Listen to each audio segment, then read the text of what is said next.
Tout n'est pas copiable. Tu vas voir le révérend tout bien en train de faire un travail.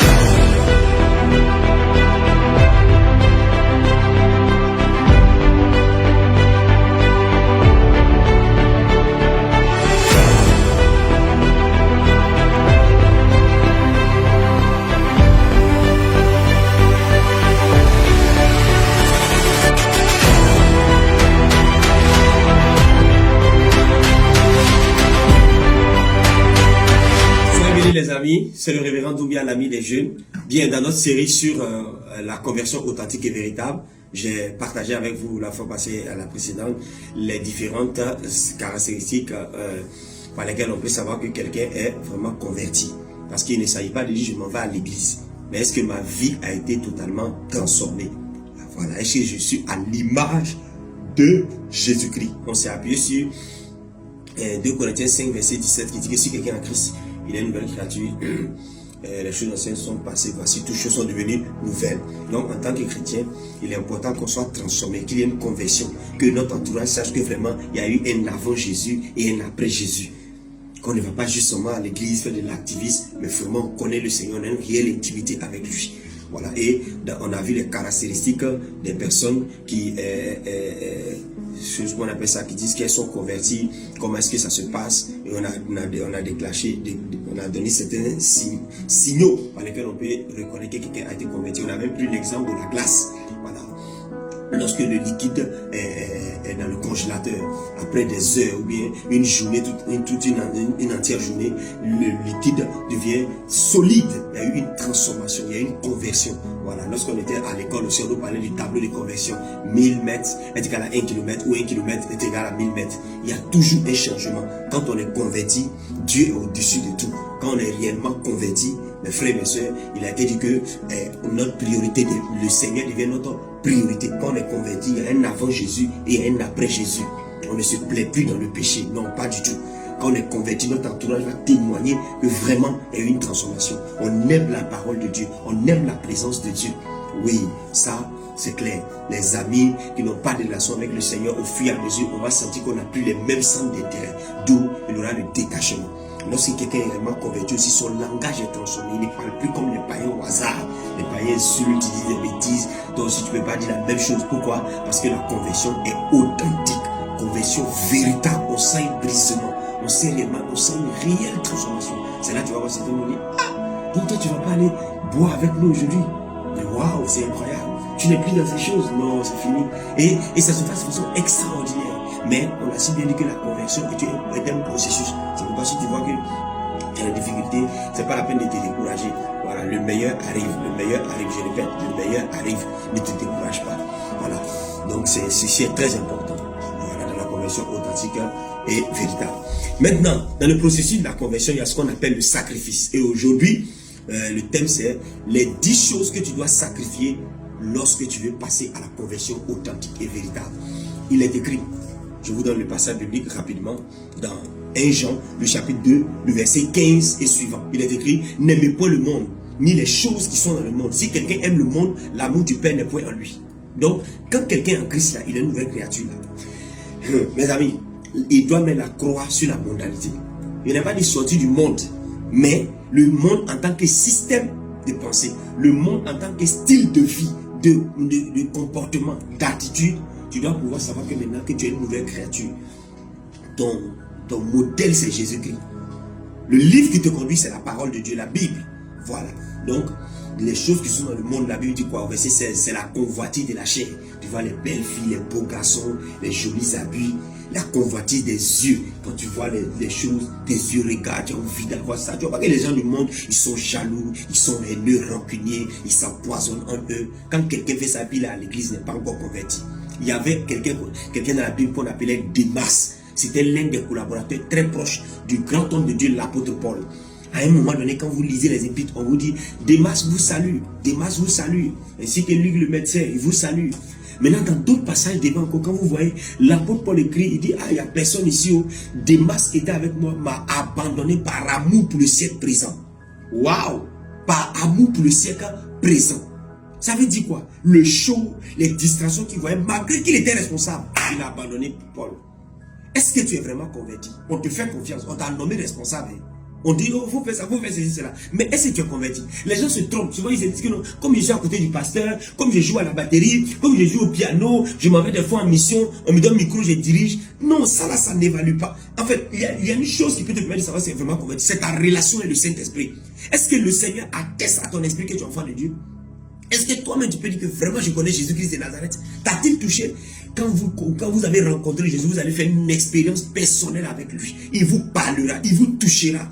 Tu sais pourquoi souvent tu entendras les personnes, hey, tel juge écoutait tel pasteur, ah, tel militaire, il a dit ça. Mes larmes ont commencé à couler, mon cœur a commencé à battre. Je suis allé prendre une décision radicale. Frère, c'est là que ma conversion a commencé. Donc Dieu dit, la convoitise des yeux, la convoitise de la chair et l'orgueil de la vie. Oh yes, l'orgueil de la vie. Quand tu vois quelqu'un qui est orgueilleux, il aime se vanter, il aime tout commenter négativement, il aime montrer que c'est lui. Regarde les gens du monde, comparaison, qui a la dernière Porsche, qui a la dernière Range Rover, qui a le dernier iPhone. En fait, il se compare avec ça. Un chrétien, la valeur d'un chrétien n'a rien à voir avec le matériel. Rien à voir. Si Dieu t'a béni, gloire à Dieu.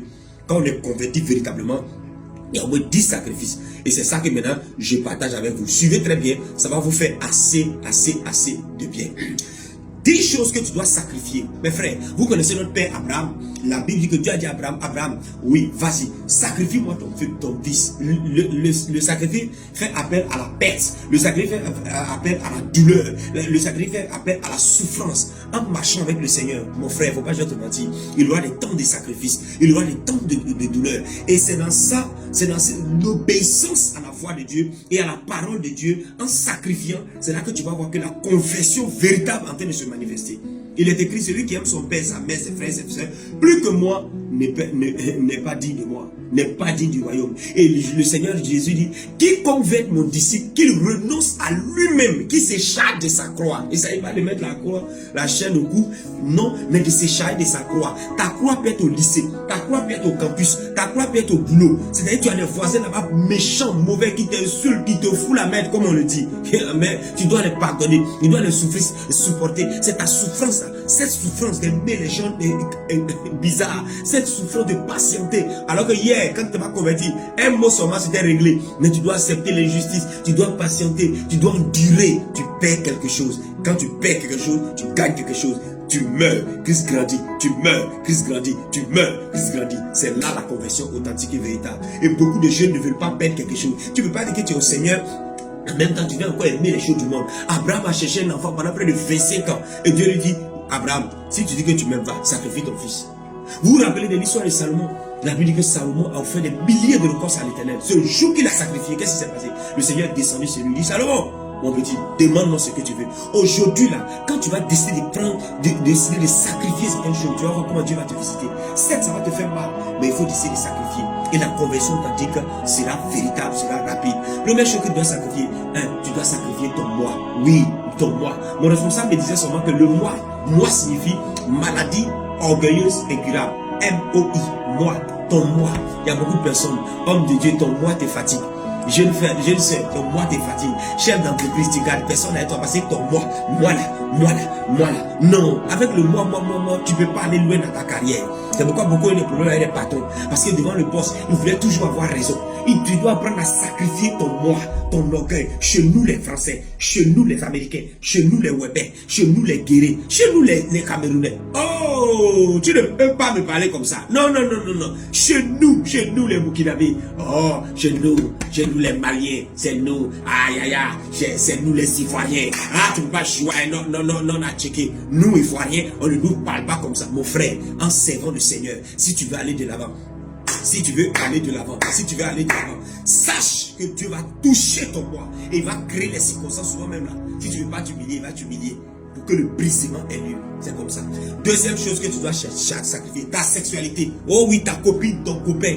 La Bible dit quoi? Si quelqu'un crie, il est quoi? Une nouvelle créature. Tu ne veux pas continuer de venir à l'église. Tu as un gars au dehors, tu as une go au dehors, tu as une copine ici, comme ci, comme ça. D'autres même se cassent sur le prétexte du non, c'est ma fiancée. Quelle fiancée? Élèves et étudiants, concentrez-vous sur vos études. Vous faites quoi, une femme? Toi, tu dors dans le salon des gens, on te donne 200 francs pour aller à l'école. C'est toi qui as fiancé. Attends, mon ami, avançons. Donc, tu dois apprendre à sacrifier. Oh oui, sacrifier.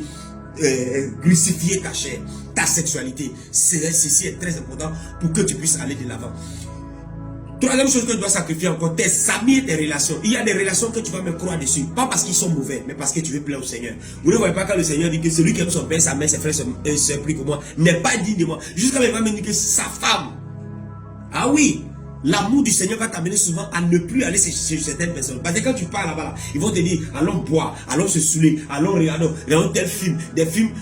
Moi j'ai vu souvent des histoires de certains jeunes, en regardant certains films, ils sont tombés dans les péchés. Mais toi tu vas chez tes amis, ces gens d'amis, tu dois les sacrifier. Oui, tu dois les sacrifier. Non, ma cousine est quittée en Europe, ma tante est quittée à Gaïoua, elle est quittée à Bergerville, elle est quittée je ne sais quoi, à Brazzaville. On doit aller faire un show, on doit aller à l'anniversaire. Il y a des anniversaires là, il faut dire non.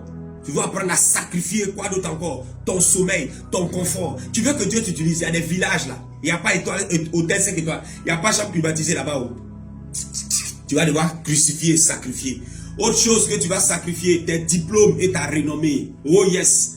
Des diplômes d'autres ont été appelés au ministère. Mais jusqu'à ce jour, ils luttent avec le Seigneur. J'ai déposé ma maîtrise au pied du Seigneur. J'ai déposé mes recherches au pied du Seigneur. J'ai dit, Seigneur, que ton nom soit glorifié. Que ta volonté soit faite. Est-ce que tu me suis? Est-ce que tu me suis? Mon frère, est-ce que tu me suis? Toi qui as regardé cette vidéo, est-ce que tu me suis très bien? Le Seigneur veut que tu sacrifies, oui, tes diplômes. Le Seigneur veut que tu sacrifies certaines choses qui sont chères à toi. Il y a des personnes, vous les aimez tellement. Vous ne voulez pas répondre à l'appel. Mais elle fait comment? Ma grand-mère, ma maman est tout pour moi. Le Seigneur va créer des situations pour te séparer. Donc dès maintenant là, oublie ces gens de personnes. Ça ne veut pas dire qu'il faut les haïr. Ça ne veut pas dire qu'il faut les rejeter. Non, c'est pas de ça que je parle. Mais je veux dire que si tu veux répondre pleinement à ton appel, frère, les premières personnes, les 7 personnes qui vont pas souvent croire en toi, c'est ta famille, ce sont tes parents, c'est ceux qui ont grandi avec toi. Là où Jésus n'a pas vu des miracles, c'était où? C'était dans sa famille là-bas. Les gens qui l'ont vu grandir, ah, c'est pas l'enfant de Marie. Ah, Jésus, oui, petit là, ah, il a grandi maintenant. Il ne pouvait pas faire. Ah, il ne voulait pas, mais il ne pouvait pas. Donc, il faut faire attention. Diplôme, famille, parents, on va sacrifier ces choses-là aussi. Sacrifier ne veut pas dire les insulter, être impoli à eux. Non, Dieu dit d'honorer ses parents, mais ça veut dire que tu dois être amusé, papa, je t'aime, maman, je t'aime, mais je préfère le Seigneur. On va t'insulter, te mépriser. Garde ton cœur. Toi-même, tu sais que ce n'est pas pour leur mal. 10 ans plus tard, 5 ans plus tard, 3 ans plus tard, ils te diront, waouh, chapeau, c'est toi qui avais raison, c'est ton Dieu qui avait raison. Autre chose que tu dois sacrifier, ton droit. Des fois, tu auras droit qu'on te donne de l'eau. Est-ce que quelqu'un me suit? J'espère que tu me suis. Dis-moi même. Est-ce que tu peux comprendre qu'il y a ton droit? Tu aimerais qu'on te traite comme ça. Mais Dieu dit, laisse tomber, ne revendique pas. Oh oui, quoi quand tu vas sacrifier tes désirs et tes envies? J'ai envie de manger. Non, le Seigneur te dit, jeûne aujourd'hui. Ah oui, crucifier tes envies et tes désirs. Je vais me marier une fille qui a une fille claire, une fille lancée. Dieu dit, c'est pas celle-là la bonne. Ah, crucifier tes envies. La conversion authentique et véritable demande à ce qu'on sacrifie. Demande à ce que quelque chose meure en nous. Autre chose encore que tu vas sacrifier. Ça, il faut être prêt. Il y a un jeune dans la Bible, mon frère. Je vais te raconter son histoire. Il avait dit, Jésus, tu es trop un shine. Oh, Jésus, c'est un shine de toi. Je suis fan de ta carte. Jésus, je t'aime de tout mon cœur. Jésus dit, sans faute. Faut aimer les gens. Je dis, Jésus, depuis il me dit, je les aime. Ah, d'accord, il faut donner la nourriture aux orphelins. Il dit, ah, actuellement, j'ai construit un orphelinat. Ah, il est là. Il dit, ouais, Jésus, là. Tout ce qu'il me dit, j'ai rempli. Et il y a des gens comme ça, vous êtes forts, vous pensez que vous êtes convertis, parce que vous faites tout ce que les jeunes n'arrivent pas à faire, vous êtes forts. Ah, pendant que tous les jeunes luttent avec l'immoralité sexuelle, avec les convoitises, vous n'avez pas problème à ça. Vous êtes comme ça. Et puis il y a un jour, ce jeune homme dans l'air posé, Jésus dit, bon, ok, mon petit, attends, va. Tout l'argent que tu as, ton compte bancaire de telle banque, l'épargne que tu as mis chez ta tante, tu prends tout ça. Ça fait peut-être 8 milliards. Va partager aux pauvres, tu t'arrêtes, tu vois tout est présent, tu distribues tout est bien. Quand tu as fini là, tu viens, je suis là. Et j'habite au quartier ici. Et derrière là, dans le couloir qui est là, moi je suis là. Avec les pieds, on est là-bas. Tu as rentré, tu seras le 13e d'ici. Le jeune frère là, c'est ah Jésus. Ah, d'accord, il te revient. Plus jamais. Jusqu'aujourd'hui, il n'a plus appelé Jésus. Pourtant, Jésus n'a pas sonné. Il a mis les numéros de Jésus sur liste noire. Beaucoup d'entre vous, quand Dieu a dit, peins ton cas que tu aimes tant, tu as mis le numéro de Jésus sur liste noire. Plus jamais à l'église.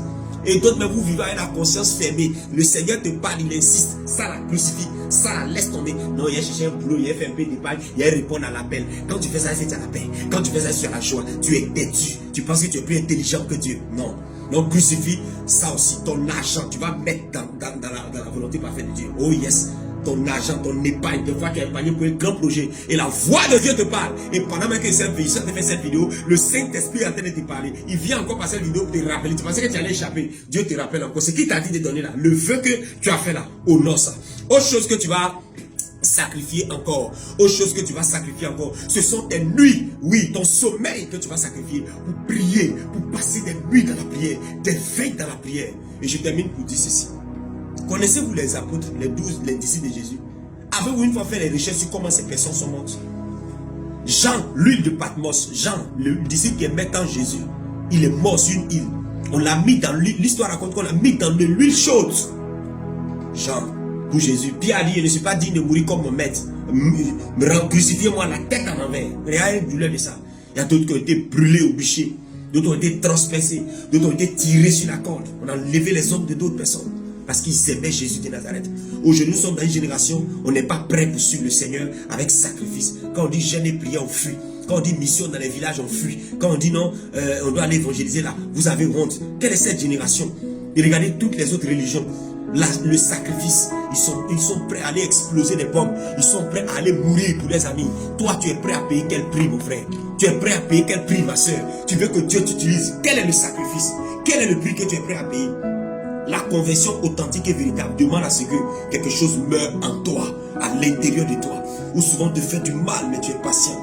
Qu'est-ce qui se passe? C'est vrai que c'est douloureux, mais au même moment, en fait, de façon surnaturelle, il y a une transformation qui a lieu. Jésus-Christ grandit, tu meurs. Jésus-Christ grandit, tu meurs. Et c'est ce que le Seigneur a dit. Si le grain de blé ne meurt, il ne peut pas porter beaucoup de fruits. Donc il faut qu'il meure et qu'il hâte en terre, qu'il pourrisse avant de pouvoir germer et donner beaucoup de grains. Je vais m'arrêter là pour ce jour. Sois béni. Que la grâce de Dieu soit sur toi. Qui te donne la force de sacrifier. Il y a des choses que tu dois sacrifier. Peut-être que je n'ai pas dit dans cette vidéo. Mais pendant que je parlais, le Seigneur a dit ça. Il y a des personnes qui sont autour de toi. Tu dois les décharger. Tu dis vraiment, va dans tel département. Ne sois plus ici, ne sois plus là. Homme de Dieu. C'est vrai qu'on t'a connu comme un grand homme de Dieu. Comme un prophète. Comme un apôtre. Maintenant, Dieu te dit que non, c'était pas ça. Tu t'es trompé. Reviens, fais demi-tour. Il est plus intelligent. Sacrifie ta renommée. Sacrifie-toi. Dieu dit, il veut plus te voir sur des affiches. Entrepreneur, le Seigneur te dit, il ne faut pas donner la 10%, mais toi, il faut donner 30%. Crucifie, sacrifie. Et cette douleur-là, et tu vas voir que non seulement Dieu va réaliser ses promesses vis-à-vis de toi, mais la conversion authentique et véritable dans ta vie sera manifeste. Que le Seigneur te bénisse et que sa grâce soit sur ta vie. Et je pense que cette vidéo t'a fait du bien. Partage-la à d'autres personnes. Shalom, sois béni au nom de Jésus. Amen.